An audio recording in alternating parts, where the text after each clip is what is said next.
What's going on, people? What is going on? This is your man, 6 man K Styles, and you Ooh, I tuning like that into. background. Ooh, but this man just foul with this damn thing. I just recognize it. Hey, you already know this is your 6 man combo. I am your host tonight, 6 man K Styles. Into my stage, right in the deity God mode today is your man, Ooh. Mad Mike Sports, the voice from the clouds over here. What's going on, peeps? Go ahead and hit that subscribe button on your boy K Style channel, man. You already know, man. We always got to hit that subscribe button, man. Hey, but before I go ahead and start the show, we got to hit you up with a little bit of that. What we hit them with? Real. Roll call. And today's roll call is sponsored by absolutely nothing. But we're gonna go ahead and kick it off with Joseph Thornton. What's going on, man? We got Bubba Gump in the building. We got Pat Norris. We got Millie Mills. We got Michael Walker. We got Andrew G. We got CK22. Hey, shouts out to Noah Tyndale. Show him some love. Got one of the ladies in here, Bridget Kelsey, Bridget. and Sean C. Man, appreciate y'all joining us here today. And today, how we gonna start this off is we're gonna kind of start this off.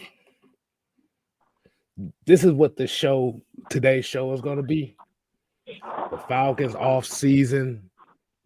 I ain't gonna say officially begins, but we're getting into the beginning processes of it. Oh yeah. And I came up with this topic because,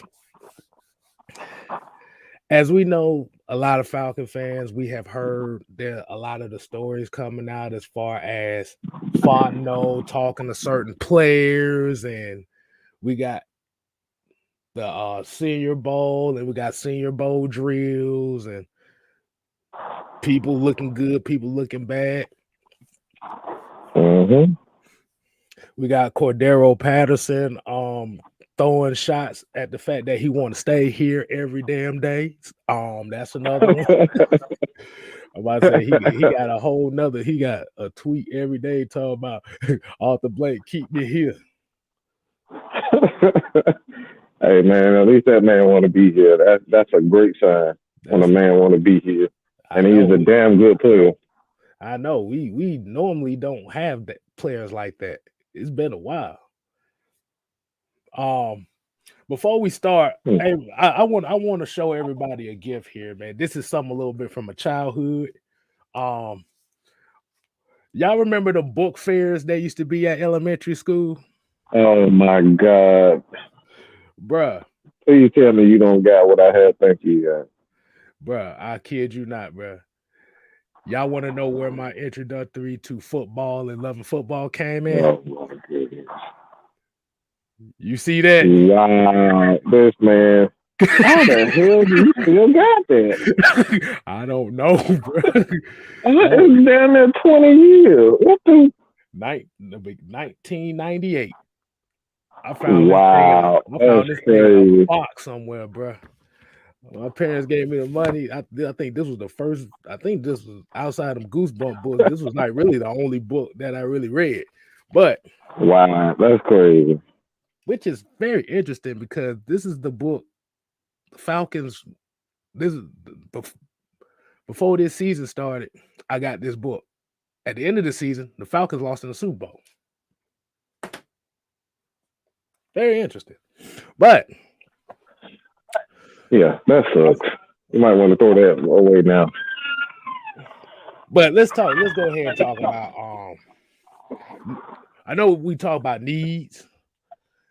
Mm-hmm. Let's look at some of the play. Let's look at some of the players where the Falcons should go as far as pass rusher, wide receiver, defensive tackle, quarterback, whatever. Um, what are some of the players in this Falcons team you think that they really need to resign as far as getting this team to the next phase and as far as winning? Like I said, we got the free agents, kind of like you got like the Anthony Rush and the Mike Pennells, Fabian Monroes, you got Cordero Patterson, Isaiah Oliver. These are some of the free agents that we have on this team right now that are not signed. Mm-hmm. Foye Olaku, he's the biggest Yeah. name right now as far as Falcons need to resign. Oh yeah, Younghoe Koo is another one. Yeah, don't But worry. He ain't going nowhere. Come on, man. I don't even worry about that. That man ain't going nowhere. They but got here's him locked in chains in the basement. He ain't going nowhere. he said cool.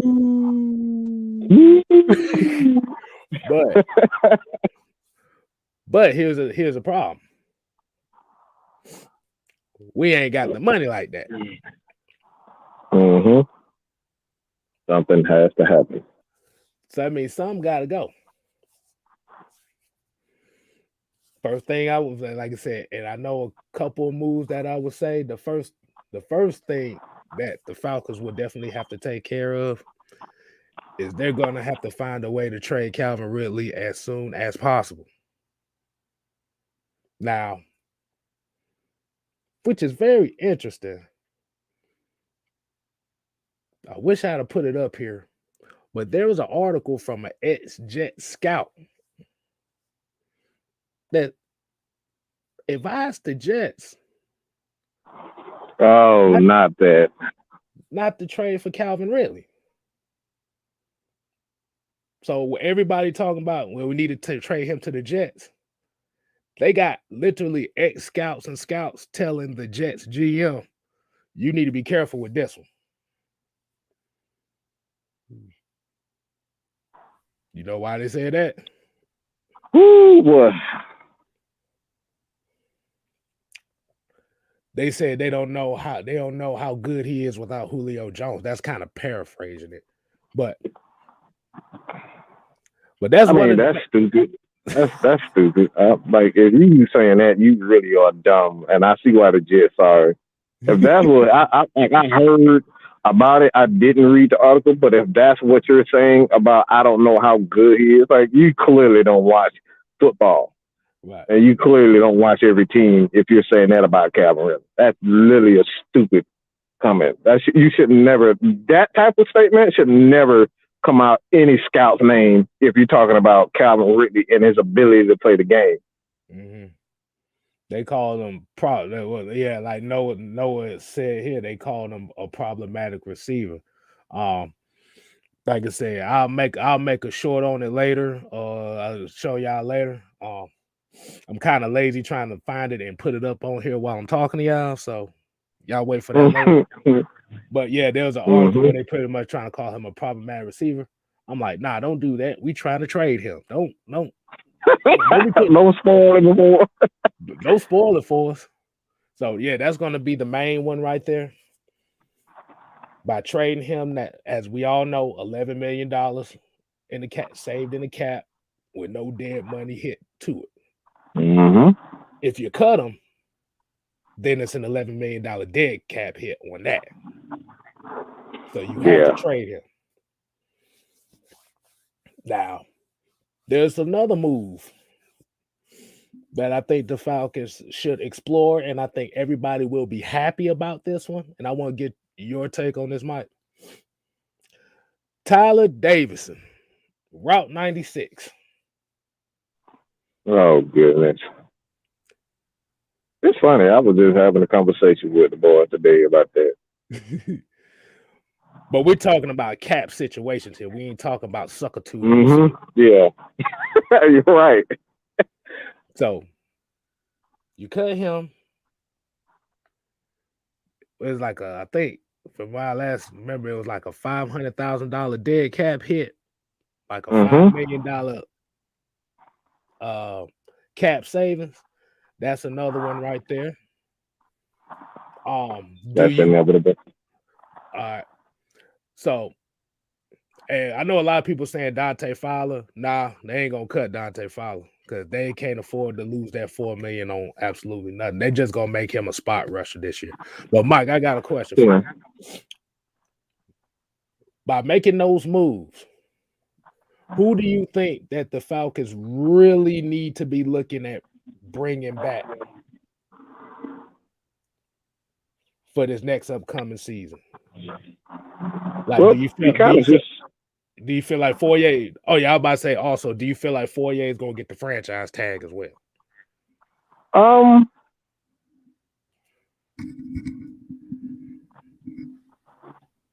I think something has to happen before you get the franchise tag. Like I almost feel as though I have inevitable. Um the inevitable is gonna happen. Um Matt Ryan is going to be extended sometime soon. Um because I think that's pretty much the only way you can really before like making a couple of cuts, like um you would have to extend Matt Ryan first before you can really get to 48. So and what I would say before you even think about signing 48 Olakun, like you would have to extend Matt Ryan. That just has to happen. You cannot not allow like anything to happen. You can't sign guys. You can't bring anybody back before you get um some type of cap relief, whether it's extending Matt or extending Grady. You got to do that first. That has to happen. Ain't no way around it. That has to happen before you even touch 48. And I tell people this all the time, and I'm sound like a fool for saying this, but Fourier is tradable. Fourier is tradable. Fourier is a person that you already have two replacements for. As much as I like Fourier, you already have two linebackers on your team that you can possibly, ain't no possibly, throw a starter works. Michael is ready if he should leave for free agency. Dion is Dion. So as much as I like Fourier, he's not a top priority. That might sound crazy to a lot of people, but he's not a top priority. Why? Because you got other needs. We need defensive line. We need edge rushers. That is more important than Fourier. Fourier is a tackling machine. He is a playmaker. But what we need with this defense, we need pass rushers. We need receivers. We need more depth on the defensive line. I can pass up on the linebacker. We let Devondre Campbell go. We ain't miss him not one time. We didn't miss Devondre. We didn't miss Duke Riley. We didn't miss any of those guys. Why? Because our defensive line still sucks. I mean, we let Robert Alford go. We let Trufant go. And our secondary, now is much better than what it was before, even with those guys. So I think, as much as people may not like it, before you, I think he is. I don't think he's a top priority. I really don't. A great player, but we already know what Dion is, and we have a guy that can replace him, and Michael Walker. And it kind of going with the theme of what this team is trying to do. It's unfortunate that the cap space is what it is. And I see what Joe and Noah here is saying. It was saying like his franchise tag would be 15. So yeah, you can pretty much kiss that goodbye. Yeah.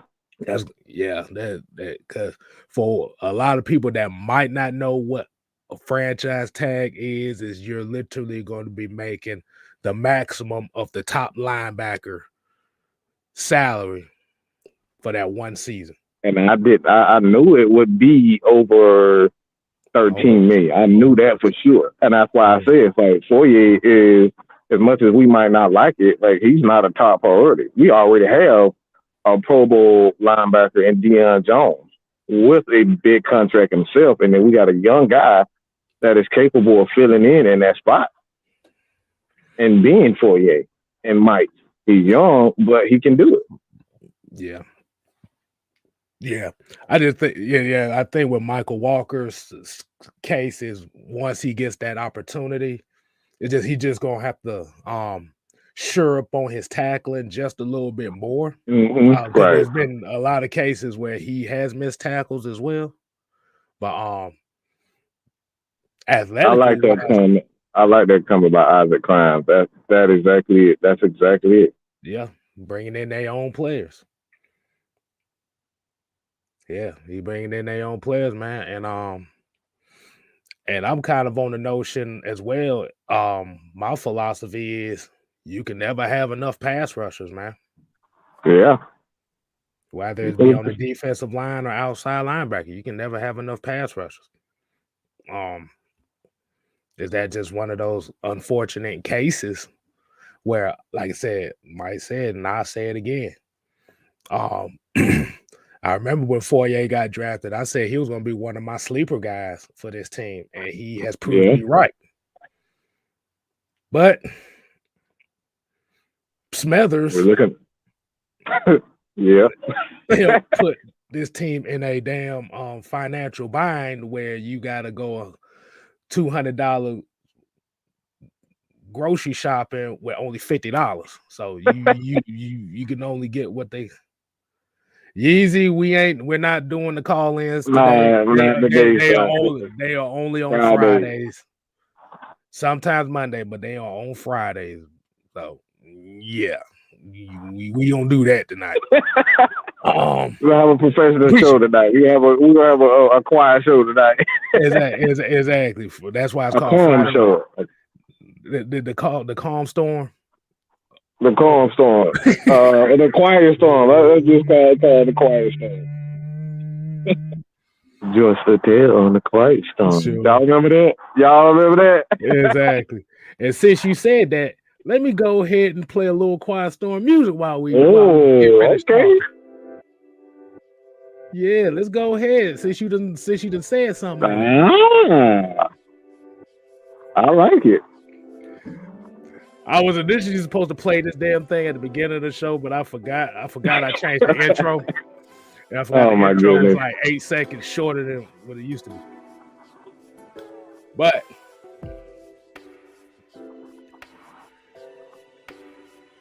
yeah, like I said, my mindset, I'm kind of feeling like Fourier is going to be gone. And like you said, Michael Walker can replace him. And I think what it is too, I think Ogundeji's development has kind of helped. Yes, sir. But let's talk about a couple other players that's on this roster. You just made. I really want to do a video on that because that conversation, as far as 4 years concerned, I don't think people want to have that conversation because they're so dead set on getting rid of Deion Jones. It's like you're gonna have two linebackers worth making double-digit numbers. That's not that like in the NFL. That doesn't happen unless you're a contender. Having two linebackers that are making 10 million plus. That doesn't happen unless you're a contender. So a lot of people don't want to have that conversation, but we could quite possibly see a. Well, no, I'm gonna keep that. Y'all got to watch the video. I'm gonna say that for later. But I got a scenario that I want to put out there. So you guys stay tuned for that Fourier video tomorrow. I'll drop it tomorrow. Another player that we have to talk about. Isaiah Oliver. Oh yeah. Could he be another one of those cases where he's an unfortunate cut from this team? Mm.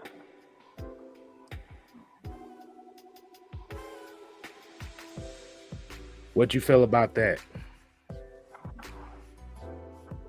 Um, I'm not sure if he's a free agent or he cut. But I do know the Falcons. Dean Pease said he's a valuable like he's a guy that was a valuable asset to his team. But you just, like I said, like nothing at this point is guaranteed. Right. This is like you never know what another team is going to pay for another player. All right, like some team might like a Isaiah Oliver and decide they want to give him $20 million.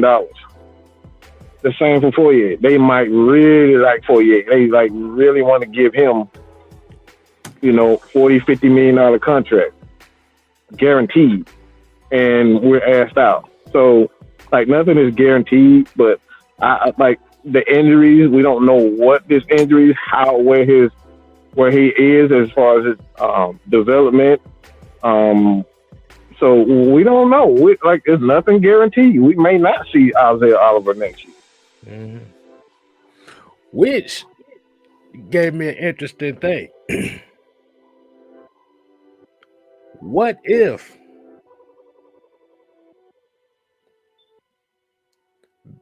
they let, and like I said, we not for certain, like I said, if Isaiah Oliver's going to be a free agent or not. I just know if you go to Sports Track, they got him unrestricted free agent. So just let y'all know on that.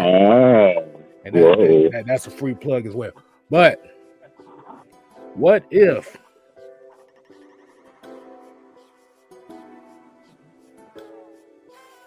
they let Isaiah Oliver go, but their main target in their top is Kyle Hamilton? Yeah, I actually did a video on him. I think he fits Dean Pease system perfectly because he has so much versatility. You can put him in the slot. You can put him at both safety positions. And you can just mix and match. You can put Richie Grant all over the place, to be honest. It's like it'll be fun to see a Kyle Hamilton in a Dean Pease defense because this essentially would be him with, I would say, it would be him with Ed Reed. Like it would really be that. Mm-hmm. Ed Reed was all over the place. You saw Ed Reed on the left side, right side, slot. Like Ed Reed played everywhere in that defense. Right. But I kind of feel like Isaiah Oliver, I feel like they will give him one more shot, but it'll probably be on like one of them 1 year minimum deals. Yeah, I can see that. I can actually see that. Because Isaiah Oliver brought when it came to that secondary, he brought a certain grit to that secondary. Mm-hmm. Yeah. Physicality. Mm-hmm. Like I said, you had AJ Terrell. Like I said, AJ Terrell was ungodly this. Well, I ain't gonna say ungodly, but he had a pretty damn good year this year. Mm-hmm. But it was like you was missing the grit. You was missing that just some inside. Like I said, he was kind of like that fifth linebacker. Linebacker. Like kind of like that. Toughness. Yeah.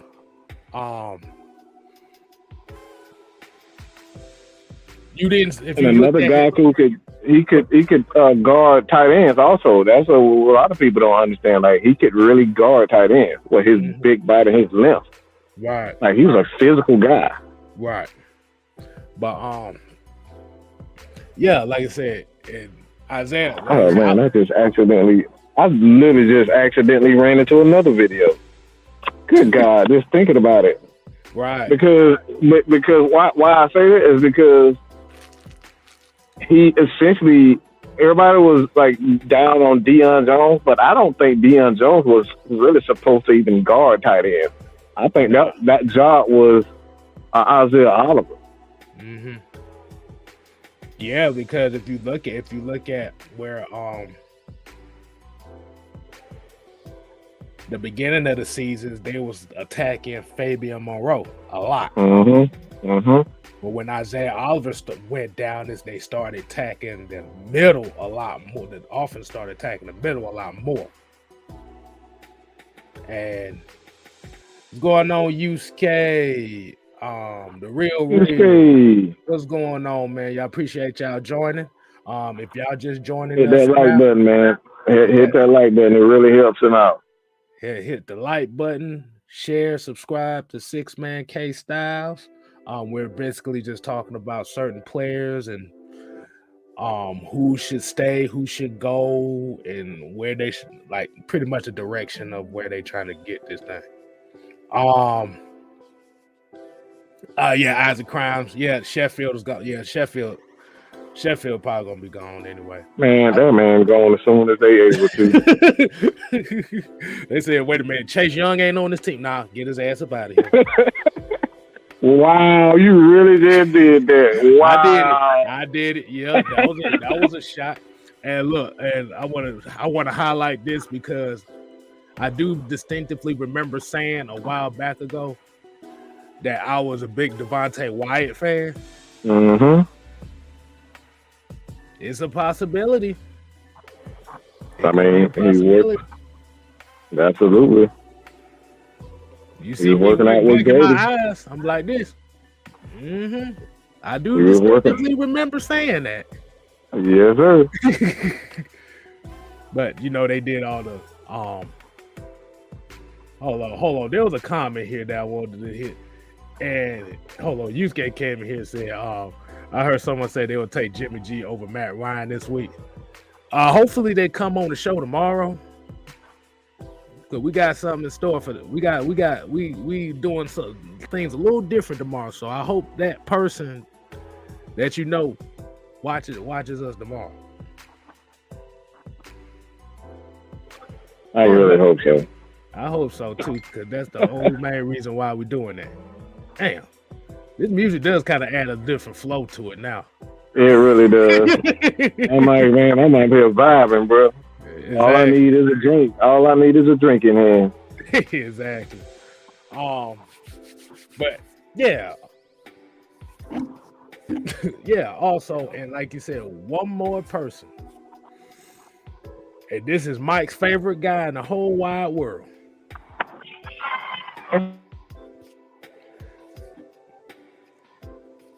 Mike Davis.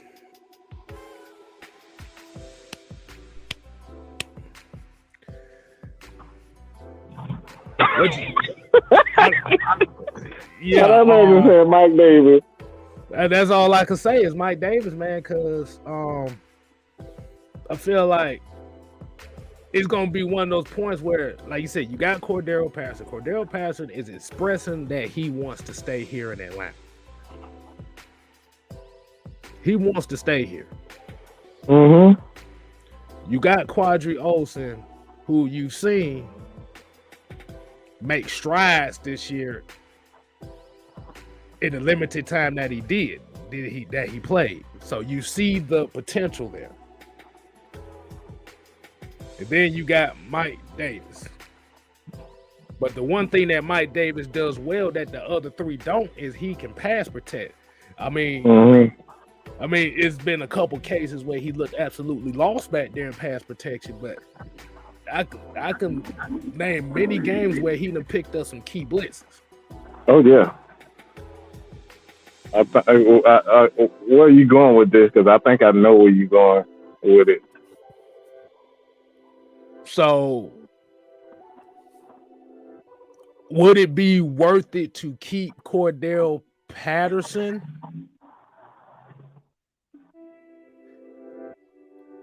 I think so. I think so. And I'm going to say something else, too. I think it'll be worth it to keep Mike Davis. I really do. Because of what you said. There's no guarantee that unless there's a back in free agency that is better than him in pass protection, which is a vital part of a offense, Cordero Patterson always stressed the fact that he's not he's not up to speed with pass protection. So there's things that he can't do. Arthur can't call when Cordero is in the game. Um, as far as the passing game is concerned, unless he's a wide receiver. But you can do these things with Mike Davis. So until they trade a guy, um, until they trade for a guy that could do what Mike Davis does, or they sign a guy that could be a good pass protector, I'm keeping Mike Davis.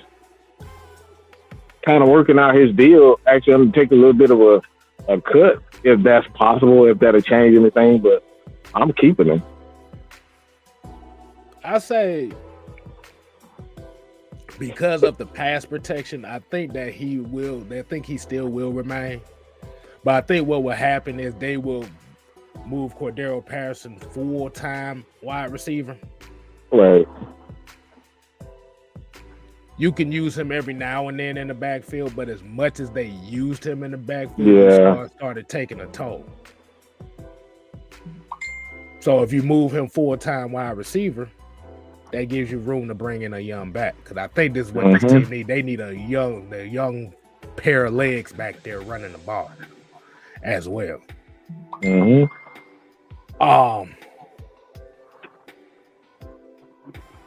I'm just looking for Quadri Olsen, like you said, to really make that leap if they decide to give him a chance. Because I saw the capabilities and I saw a vision, a certain one-cut ability that he had that the other two really didn't have. And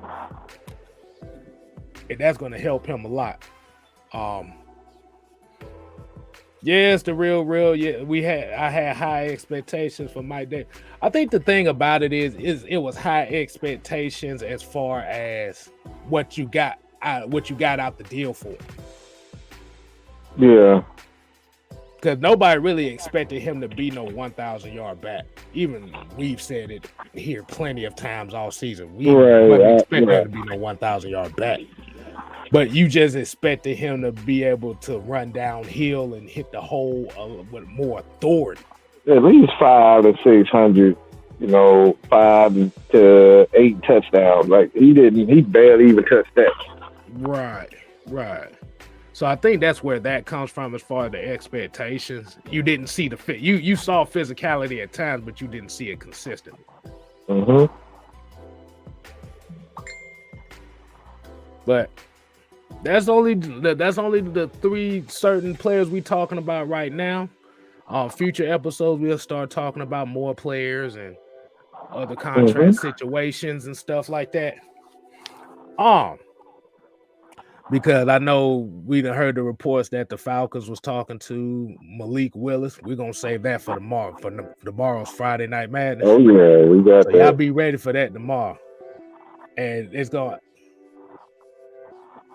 It's actually gonna have a question. I actually have a special question, but like I said, I'm gonna save it for tomorrow, which is gonna be very interesting. But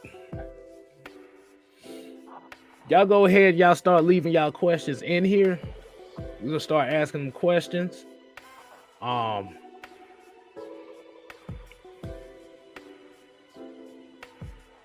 There was something that's been on my mind.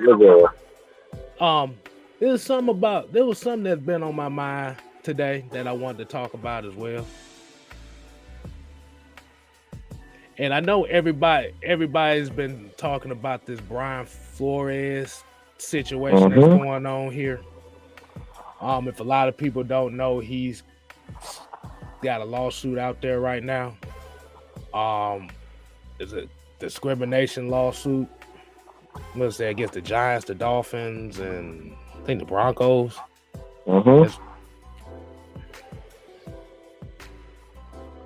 There was something in particular in this lawsuit that something in particular that's been going around the internet today, as far as what he's been saying and what Hugh Jackson has been saying.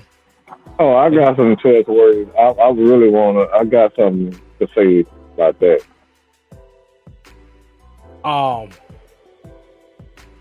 This is, and if a lot of people don't know, it's about this from what they saying is that these teams was literally paying them to tank games, giving them money to tank games.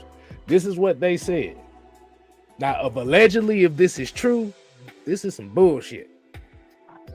Mm-hmm. This is what we talking about, tanking culture. Tanking culture is not good for anything. I was watching Undisputed today. Oh my God, yeah. And they talking about it could be a possibility if the tanking shit is going on in the NFL. Don't be surprised in the next few years you're gonna start looking at a draft lottery for the NFL.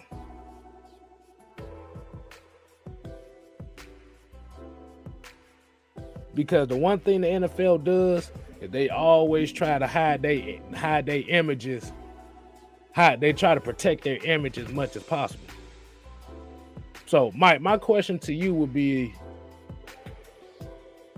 now, when you talking about the discrimination thing and how he was calling out the Rooney Rule and stuff like that, we've been seeing this for years. See, now my phone blowing up because I don't know why my phone blowing up all of a sudden. I think the internet trying to tell me, bro, you don't want to go down that road. But yeah, it's gonna be an interesting thing that if this allegedly comes true, and the reason why we say allegedly is because we ain't trying to get in trouble over here. Right. If this allegedly is true of all this stuff going on, because you got two different coaches saying the same exact thing for two different organizations. Now, if one more comes out, two more comes out, then we know it's a problem. Mm-hmm. So, Mike, my question to you.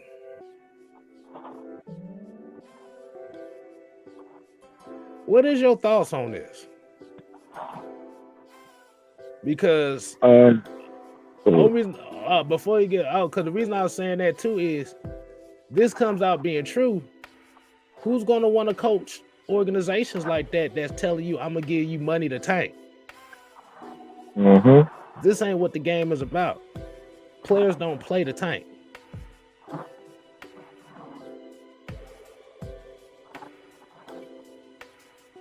I hate to say this.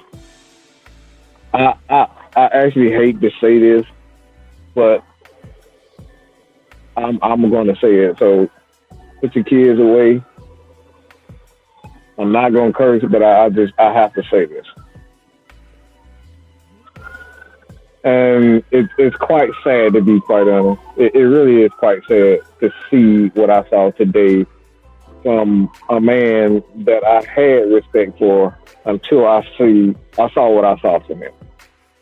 And that guy is Hugh Jackson. He's the reason why a lot of this shit is happening. People like him is the reason why a lot of this stuff is happening. He tried to butter up what the issue was. He came out and clearly said, "You heard it. If you haven't heard it, we'll send you the link. Just hit us up on social media, Instagram, Twitter. It doesn't matter." He essentially said, "Well, it's not as bad as they made it seem." No, it was absolutely atrocious. Wait. Say it again. What he just say? He essentially said the process. They're not just saying, "Oh, we're not going to tank," and we're not tanking just to be tanking. He's saying they're tanking, but they're tanking for a reason, because they're looking for more draft picks. They're looking to be younger, that type of stuff. So he just came up and cleaned it up like I said. I don't want to say the word because I want to keep monetized. Okay, I don't want to give K-Styles a strike for saying the word that I want to say. But he's a token. Okay, y'all just take it. Look, he's a token. This is the reason why Hugh Jackson goes from the Raiders, the Cleveland, Cincinnati. He goes to the worst organizations, because the worst organizations, all they want to do is collect money. And the way they collect money is to keep all the players away who makes a ton of money. What am I saying? Organizations hire the same. He's brought in to just lose. That's it. And he goes to the next team. They blow up. They fire the head coach, a la the Raiders, the Cleveland. And he said to himself, these are his words. These are not my words. He was brought into Cleveland. He brought into Cincinnati. He brought into the Raiders. And if I'm not mistaken, he was here with the Atlanta Falcons doing, I believe it might have been somewhere in a big area. I'm not mistaken. I could be mistaken, but I think he was brought here also in a time where we were bad. But don't quote me on that. I think I remember him being here. But the point is these owners hire guys like him just so he can come in and be the guy to lose, and then they bring in the guy that they win on. It's a repetitive cycle. Why do you think a lot of these African American head coaches look, there's another guy. He in LA right now. He going to the Super Bowl.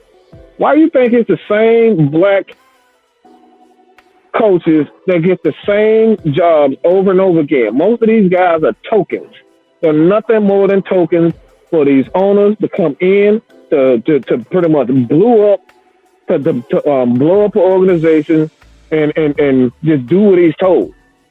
And this is why guys like Mike Tomlin, I respect the hell out of a guy like Mike Tomlin. I respect the hell out of a Brian Flores, because they're not token guys.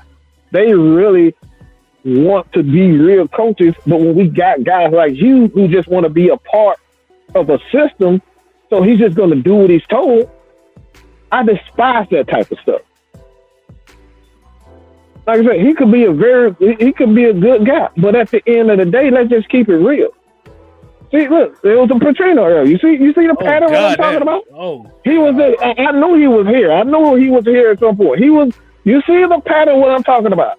You got certain guys in the NFL that are hired just so they can blow things up. They're token guys for these owners. They're token guys for the owners. And like I said, it's sad. It wasn't even a day. You got all of these African American coaches that came out and spoke against the NFL. Marvin Lewis is the most respected African American coach in the NFL. He spoke out against, and then this dude comes out and say, "Oh man, it's not that bad." Why would he come out and say, "Oh, it's not that bad"? This was today. I'll say it, I believe it was today, but I did see it. I think it was a show with L. Duncan. So if you guys saw L. Duncan, I think I saw it there. But if I find it, I will retweet it. I'll put it on my community tab as well as on Twitter. So y'all follow us on Twitter. All right, follow us on Twitter. Right. But yeah, like you said, just come. Yeah. As you know, it's kind of hard already enough for guys to get jobs like that. And I know they was talking about I'm gonna just say it like this. Yeah, man, tanking and like you said, admitting into it and actually being proud of it. Bro, I don't see how anybody could respectfully want to be coached by a guy like that, to be honest with you. Yeah. He admitted to just being a part of. He admitted to being a part of a process. It wasn't we were just tanking to be tanking. We're actually tanking to get draft picks and to get better cap numbers and things of that nature. Like that's what he said. This is what he said. And I'm just shaking my head like, why would you even like? Tanking is not okay. Okay. Well, you got the same organizations that do it over and over and over again. If Hugh and guys like Hugh were, if they were asked to do this one time, maybe two times, but it's a pattern when you're doing it, team after team after team after team, they bring you in to tank. So anytime you see Hugh Jackson on a team, believe y'all about to be tanking in the next 2 years or so.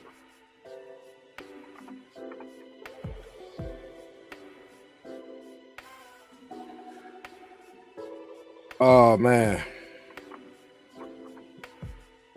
But Like it's bad. Like I said, it's bad. I just hate to see African American men like that. Well, we already have issues being taken seriously, and not just African American. We're talking about Asian Americans. Like we're talking about Asian. We're talking about all ethnicities that are not white. A lot of people, even women, aren't being taken seriously in the NFL. I know a lot of women that know plenty about football, more than some guys, and they're not taken seriously. But we got these guys that are constantly being fired, getting shot after shot after shot after shot, and then guys like Todd Bowles are not even getting a real shot. Leslie Frazier not even giving a real shot. He had the #1 ranked defense, and this dude can't even get he can't even get a freaking interview. What the hell is this?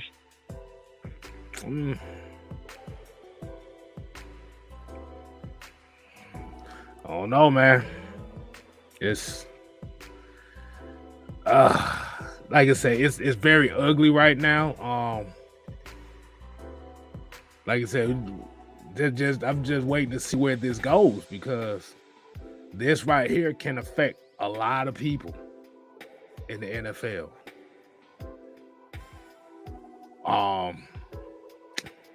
Mike, you pretty much just said everything. You just pretty much just read my mind on what you said. I really ain't got nothing else to say behind that.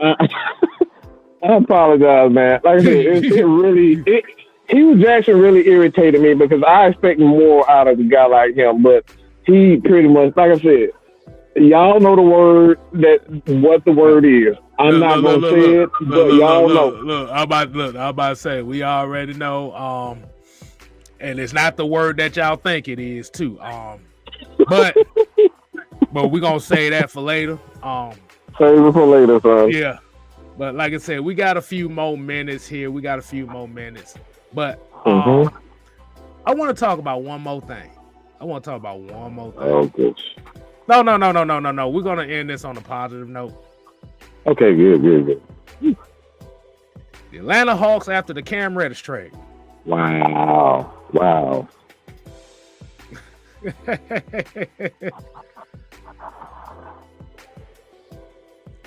What do you think? Well, personally, and like I said, everybody knows I'm a Cam Reddish guy. But it seems like ever since he left, the energy of the team has been a lot more better on the court.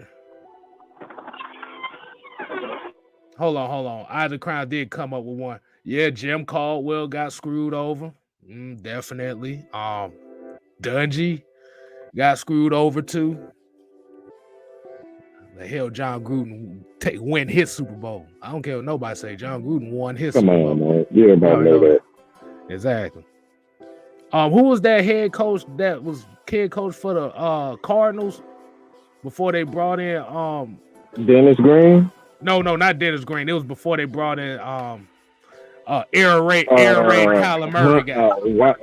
Steve Kenton Whitenhurst or whatever the hell. I think that's his name. Yeah, Steve Wilkes. That's his name. Wilkes had a terrible team and got fired after one season. Think about that for a second. Anthony Lynn, another one. Yep. Wow. That's crazy. We're gonna save that for another time. Boy. I got some famous people, boy. Let's get to the Hawks. So how do you feel about the Hawks after this Cam trade? And I would tell y'all. Go ahead. No. I'm saying I was gonna say, like I said, it seemed like the energy has been a lot better on this team. Especially with DeAndre Hunter back. That's the one thing a lot of people not talking about is DeAndre Hunter Um, he's a big key to this team, and you see why. They're Mm-hmm. actually playing better. And while all this is going on, Cam Reddish is in and out of the lineup in New York. Mm-hmm. Okongwu stepping up.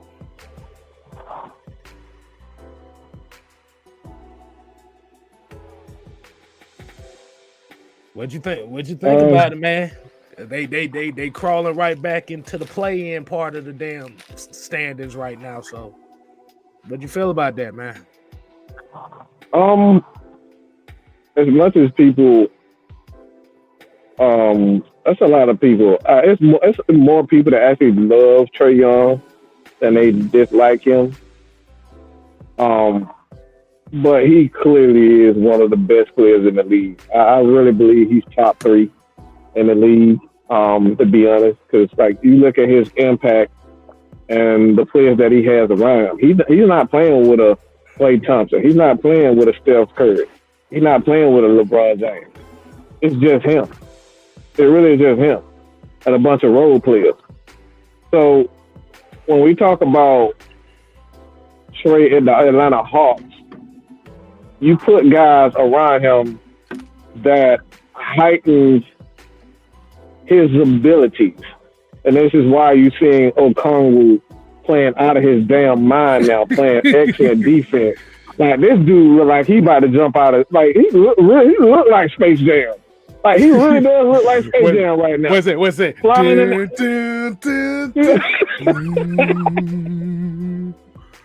Yo, this dude, every time I see him, he catches Alex just like that. So like the dude, he's passing the ball. Trey is playing like he's playing. He's playing out of his mind. He's scoring. He's facilitating. And we always gonna have people say, "Well, he doesn't play defense." Well, that's not his job to play defense. Trey is a point guard. Okay, point guards typically a lot of point guards. This ain't the '90s anymore. Yeah, you can play a little bit of defense here and there, but most of the people in the NBA don't play defense anyway.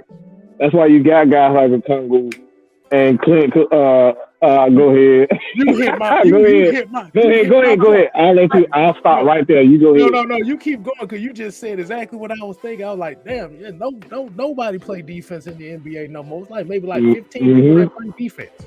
That's all. Yeah, and that's the NBA. So when I hear people take shots at Trey Young, say he doesn't play defense, you name me some guys in the NBA that actually plays defense. That's a superstar. Not a lot of superstars that plays defense.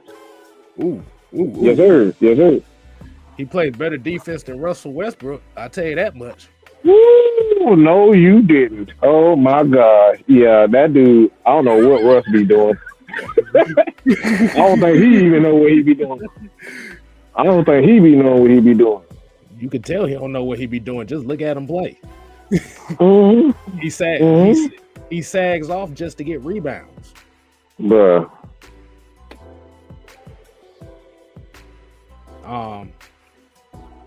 But yeah, kind of going what you saying, like with Okongwu. He's a role player, but like I said, he's playing very good at his role. And this is, like I said, these are the type of pieces that the Hawks need. They needed guys that can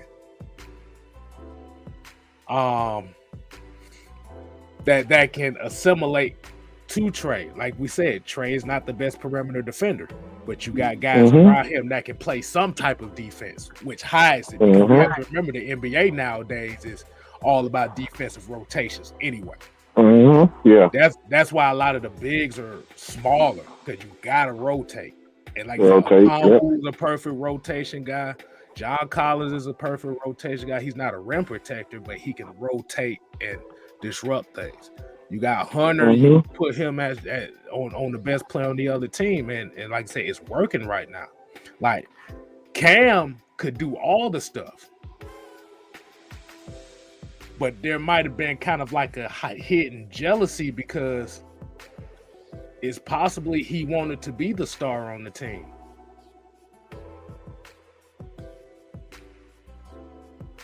But that's a big hill to climb.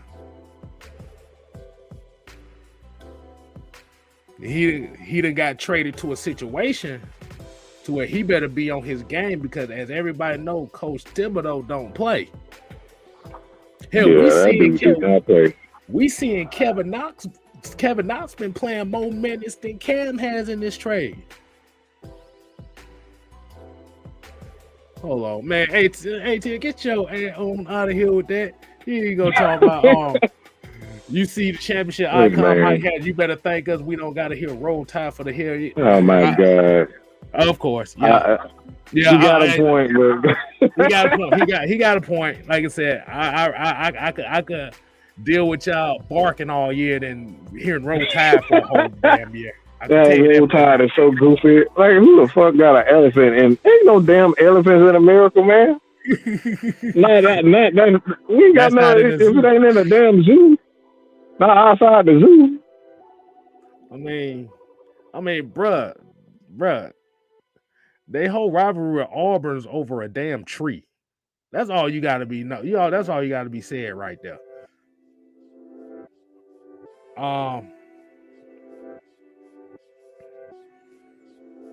You can kind of hit something too.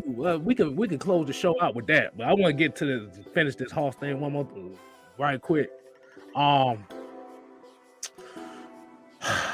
like I said, Hawks been playing very well. Like I said, they've been winning games. They done lost a couple here and there. I mean, this is the NBA season. You're gonna win, lose. Like I said, this is not a superstar team. This is a team that's basically a bunch of role players. Right. That play well together. It's about chemistry, man. I tell people all the time. It was only 3 superstars on that Bulls team. Dennis Rodman, Scottie Pippen, Michael Jordan. Everybody else was some man, come on. Who the hell even remember half the people that was on that Bulls team besides those 3? Keep it 100. Don't nobody know who the hell no Craig Hodges is. Don't nobody barely remember Tony Kukoc. Craig Hodges, Tony Kukoc. You had Ron Harper, Judd Busher, Bill Wennington. Come on, man. Nobody know who the hell that is. Don't forget John Sally was on them teams too. John Sally. Come on, man. Well, he proud of them Bulls championships. He did. Yeah, boy, that man. He proud of them championships. That man got like 7 championships for 7 different teams, boy. Or 6 different teams. Yeah. But they keep playing well, and we know kind of Trey is kind of hurt right now. But like I said, this team is playing with each other, and I think this is the first time, and this is the first stretch in a while where you've actually seen this team play together like this. But before we get to one more thing, oh God, I forgot Robert Parrish was on them Bulls teams too. BJ. Oh my God, yeah. Oh man. Don't forget Charles Oakley as well. Washington. Yeah. I think George Gervin was on one of them earlier teams too. At the tail end of his career. Yeah, he was like, he was older. Yeah, he was older. That's why I said he was the icicle man. That's what I called him, because he was already froze up to death. Steve Kerr. Who was that other shooter they had? The one they had before Steve Kerr. They had another one. John Paxton. Yeah, that's his name. Yeah, Pax. Yeah. But that's what basketball is about. And we always say basketball is an individual sport. You still need a team to win. Look at the Lakers right now. They got superstars, but they struggling like hell damn near every week. They got no role players. No role player. They got bench players. There's a difference. Bench players sit on the bench 45 minutes a game for a reason. But like I said, the way the Hawks done fought back so far, and kind of, like I said, as long as DeAndre Hunter stay healthy, I think this team can climb up in the standings real quick, because they not really too far from the 8th seed. I think they might be maybe a game and a half, maybe 2 games out the 8th seed. So they Mm-hmm. they closing in. And with the way Conwoo playing right now, Yeah. and the way Clint Capella, and like I said, it helped Clint Capella. Just need Corey Dane to kind of get his ass. Hey, Sharif. One more thing, Sharif Cooper. I warned your ass Oh, about no. Brittany. I warned your ass about Brittany Winter before the season started. You hit a.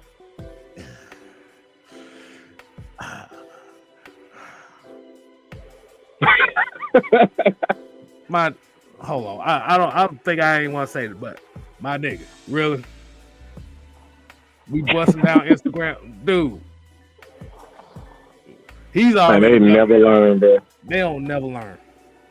They don't never learn, bro. He done bust down the Instagram model already. Man ain't even been in the league long. You already busting model. What's wrong with y'all? My God, have y'all learned from PJ Washington? Have y'all learned from every NBA player that came before you? You leave these internet 304s alone. If not people don't know what 304s mean, leave these hoes alone.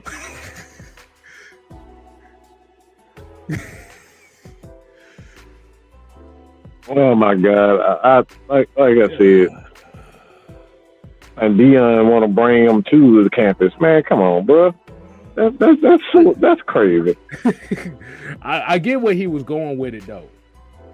But like you said, the football players hard headed. They don't give a damn. They like shit. They ain't trying to hear that, man. They like shit. They ain't trying to hear that. Like, shit, I'm finna go hit them skins as soon as we get out this goddamn locker room.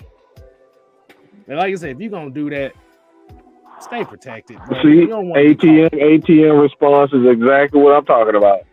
He ain't trying to hear none of that. Exactly. He ain't finna hear none of that shit. He is not finna hear nothing on that. But we're gonna end the show on this topic right now. Yusuke brought up a good point, and y'all see y'all getting a variety here tonight. It's usually stick to one thing. Y'all getting variety tonight. Oh yeah.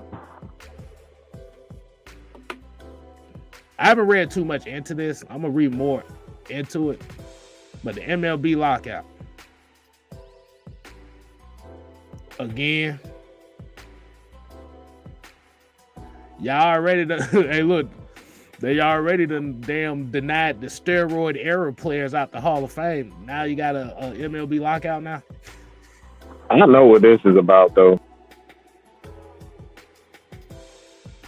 But say, don't tell me the Braves winning the World Series that got y'all that butt hurt that y'all having a lockout. I mean, the Braves are a major reason why they having a lockout. And people are like, what you mean by that? Because the old ass 90, 80, 70-year-old man won't let go of the past. These guys need to have fun. That's going to sell baseball. Half people don't even want to play or even watch baseball. You know how it is to have discipline to sit down and watch a baseball game? Mm-hmm. It ain't exciting at all. That's why you need guys like Acuna, doing that thing, jumping up and down, doing doing things like that, being exciting. So wait a minute. So what? So let me ask you this, because like I said, I've heard of the lockout, but I never read about what it was about in particular. So what is this lockout about? It's not like, look, they can say what it's not about, but a lot of players want, and a lot of teams want it to be, they want to get rid of the pitcher in the National League and want to make it, where both leagues have the DH. That's just one part of it. And that's the main one that I think that's what it really comes down to. They just don't want to. They just do not want the league to get to a point where it's not traditional baseball. And like I said, a lot of these older guys, they just don't want to let go of the past. Like, baseball is not baseball. At the end of the day, baseball is baseball. Who the hell want to see a pitcher hit?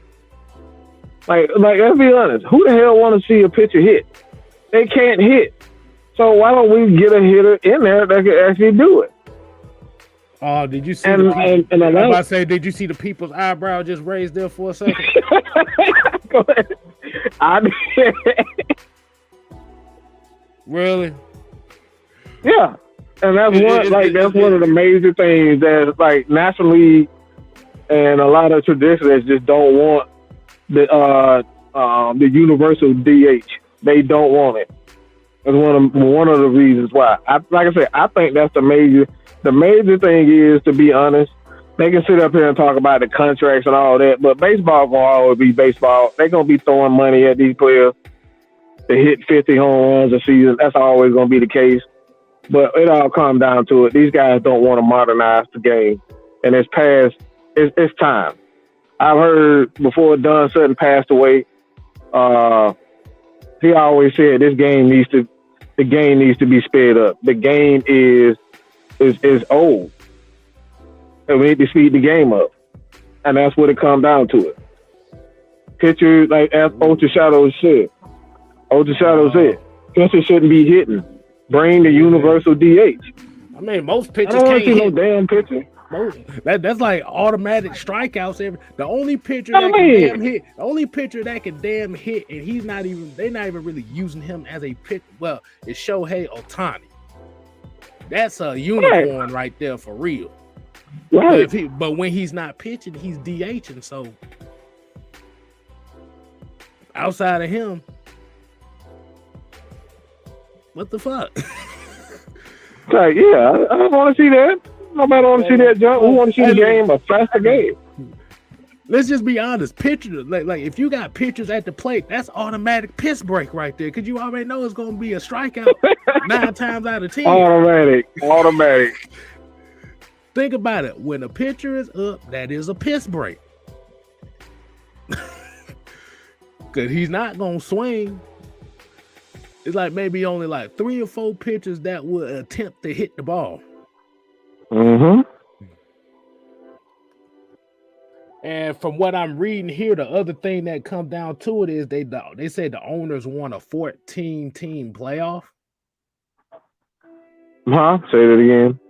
Yeah, the 16 playoff. Mm-hmm. Yeah, like I said, it's the old traditions just don't want to modernize the game. It's time for the game to be updated. It's way too slow. I don't want to sit down for 4 hours and watch a baseball game. I don't want to nobody wants to see that. And I love baseball, but I didn't got 4 hours to watch the Braves in the 16th inning. 4-5 hours.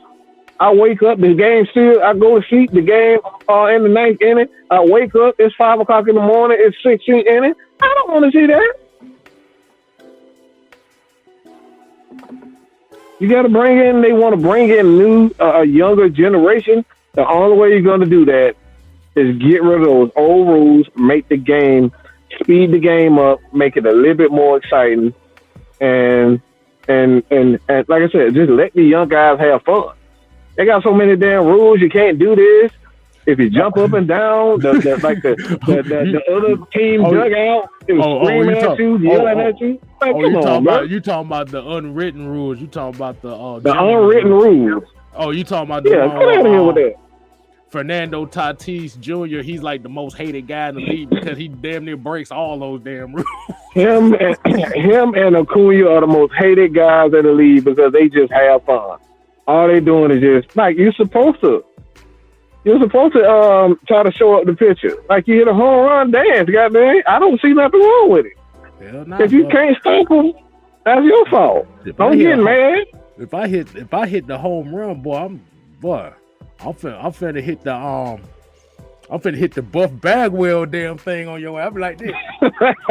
I hit a goddamn home run, boy. Shoot. You know how hard it is to hit a baseball? Hey, I used to. You know what I used to do? I used to do the what you call that? The Bay Roof. Oh yeah, Bay Roof hit a home run. Call your shots. Yeah, call the shot, bro. Like, come on, man. Like, you gotta have fun, bro. Let these guys have fun. And like I said, a lot of these old ass traditions just don't want to modernize the game. And like I said, it's well overdue. It's long overdue. The game needs to be sped up. Let these guys have fun. Let them dance. Enough with these stupid unwritten rules. Yeah, because I remember the last time I went to the batting cages, I tried to hit a damn 90-mile-an-hour fastball. I said, boy, no, boy, that shit almost took my damn ankle out. Yeah. That shit almost took. And you know when you go, the machines don't throw in the same location easy every time. But it look easy. It look easy, but it ain't. Bullshit, boy. You got to be able to time. You got to time. In order for you to hit the ball correctly, to hopefully hit the correct, you have to time the pitcher. That's why every time you look at the guy warming up, and he's always lining up with the pitcher because he's trying to get the timing down. Yep. Shit. Millie Mills talking about MLB 22 show finna drop. Shoot. It is, yeah. Hey, I might go ahead and get that thing, man. Shoot, I might do some gameplay on. Look, I might do some gameplay online. I don't know yet. Hey, we got some stuff going, man. We definitely got some stuff going for y'all. Yeah, it's gonna be different from here on out. Get used to it being different. Get used to it being different. We're gonna be doing a lot of different things. A lot of stuff. Look, I love that. I say y'all might get some K Styles road to the show over there, boy. Y'all keep playing. That would be funny. That would be funny. I love to see that. I might just do that myself. Road to the show, K Styles edition. Boy, I don't know. Yeah. Hey, I'm saying y'all better be on the lookout. I'm just letting y'all know now. But I'll play the shit out some road to the show. I ain't played MLB the show in about 3 years. Yeah. But I'll do that. But yeah, getting back to what you were talking about, these pitchers shouldn't be hitting. Like I said, I agree, man. Like I said, man, you be sick and tired of. You already know when the 8th hitter comes up, you already know he's like one of the worst hitters on the team. But then when the pitcher comes up, you like, man, really? Yeah. Really? Yeah, you already, that's an automatic out. Now I said Max Fried is one of the few pitchers in this league that will try to hit. Yeah, Max. Like I said, it's only about 5 of them that will. And the numbers will go up. The numbers will definitely go up. Like I'm not sure what they are afraid of, but I think it's a great idea, man. You'll be able to see some of the younger stars a lot faster because they'll be ready to hit a lot faster than they'll be able to play defense, things like that. Like I said, man, it's a good idea to me. Like I said, you got these old traditions that don't want to let go of what baseball used to. I don't want to care about what happened in 1920 anymore. I don't care. Bruh. Let me end it on this. There's a video on YouTube that used to discuss about the old rules of baseball from the 1800s. These are the rules that they try to keep up now.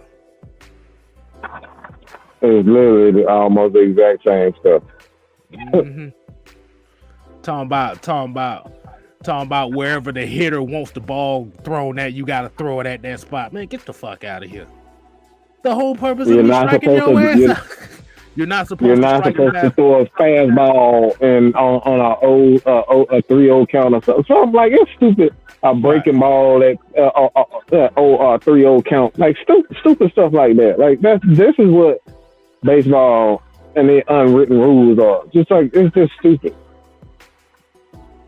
You're not supposed to steal a base with, when you're up by 5 runs or some goofy shit like that. Like it's stuff like that. Oh yeah, who was that? Yeah. Who was that hitter that got all that flack because he hit a home run and it was the White Sox. Oh man, I forgot. It was a dude that played for the White Sox. He hit a home run. The team was up like 12-1, and he hit a home run in the 8th minute. Oh man, he got so much flack behind that. Man, I'm like, really? If he throws me a strike I'm finna I hit know this Acuna motherfucker. did catch some. I know Acuna did get some flack for like a stolen base, and then Brian Snicker said something to him in like the eighth inning or something like that. I'm like, bro, get your ass up out of here, man. Shoot, this is why black folk don't play baseball no more. In itself. You know it.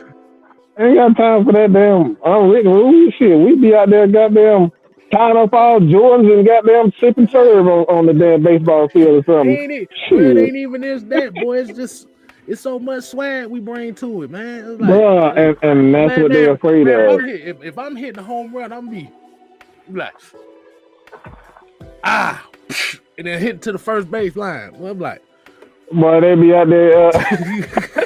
they'll be out. Look, they'll be out there with a noose talking about, hang that. He broke the rule. Oh my God. There'll be a whole bunch of folks in clan hoods and robes talking about. Oh my God. Oh my God, man. I love baseball. I grew up playing baseball, so trust me, I love it. But it's just time for baseball to change. Like, cause I can't even watch it. It's so damn long and there's so many damn rules. I get tired of it. Shit, I watch it. He said, "How did the A?" Hold on. Sonya said, That's "How did the AL?" Man, you need to go talk to Shell. You got to talk to Shell. Shell's a baseball historian. I ain't that deep into it. Hold on. I'm glad she had it. Let's look at. Hold on. I'm finna do this live. How did the American League get the designated hitter? According to Wikipedia, beginning in 1989, the rule was applied only to games played in American League stadiums. During this era, if the All-Star game was scheduled for an American League stadium, fans would vote in the DH for the American League's starting lineup, while the National League's manager decided that league's starting DH. Y'all heard that, man? Whatever the fuck that, man. Made no damn sense.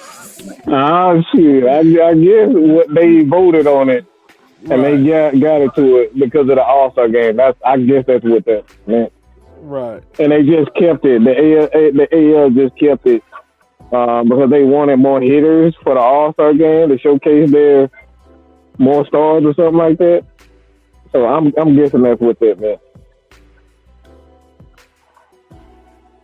But they said the designated hitter has always been employed in the American League since 1973.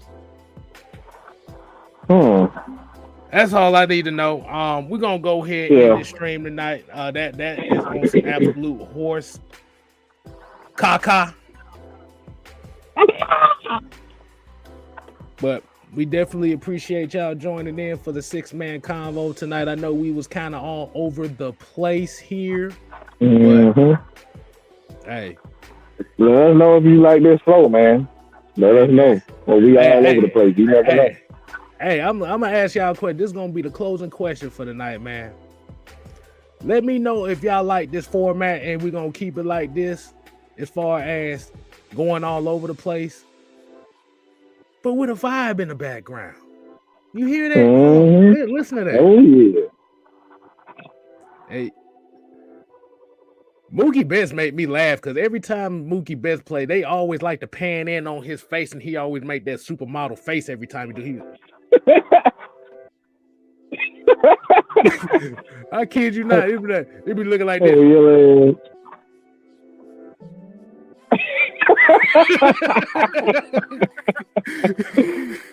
ain't lying though. He be like, you know you looking at it. I don't care about that shit.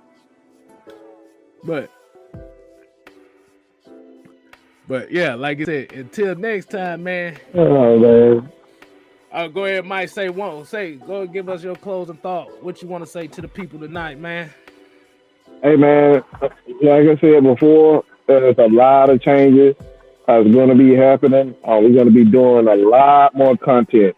Georgia Bulldogs, Georgia Tech, Hawks, baseball. We're going to cover a lot of the trending topics around sports. So if you guys see a lot of those trending topics, man, like, hey, even if they're not Falcons fans, this is the time to sign up and subscribe to K Style Mad Mike Sports. We're about to do wrestling. We're going to be doing stuff like this. Like, y'all want to talk about Royal Rumble? Y'all want to set up a Royal Rumble show? Look, man, hit us up. That's why we want your feedback in the comment section, because we are willing to just entertain y'all. Like, look, man, if y'all want to come on Friday night, man, and just talk wrestling, we down for that. At the end of the day, man, this is y'all show. This is all about you guys. We are fans of everything. You wouldn't believe what we're really fans of. All types of music, all types of shows, all types of sports. You'll be surprised at the weird shit that me and K-Style would be watching. So do not be afraid to leave your comments below, like what you want to talk about, man, because we will hit it. I promise you that. Mm-hmm. But until next time, we ain't here to play. We here to stay. You ain't got to go home. But you got to get the hell out of here. Listen. Man, sit down somewhere. You know what? I'm gonna send that down. I'm gonna put that that's gonna be emoji in the Discord. That's gonna be emoji in the Discord. No, I need you to make that emoji. I need you to send that to send that to J Rock. Bro, send them the Mookie Betts. Hey, do I need to do it one more time? Just for the hell of it? Yeah, just for the hell of it.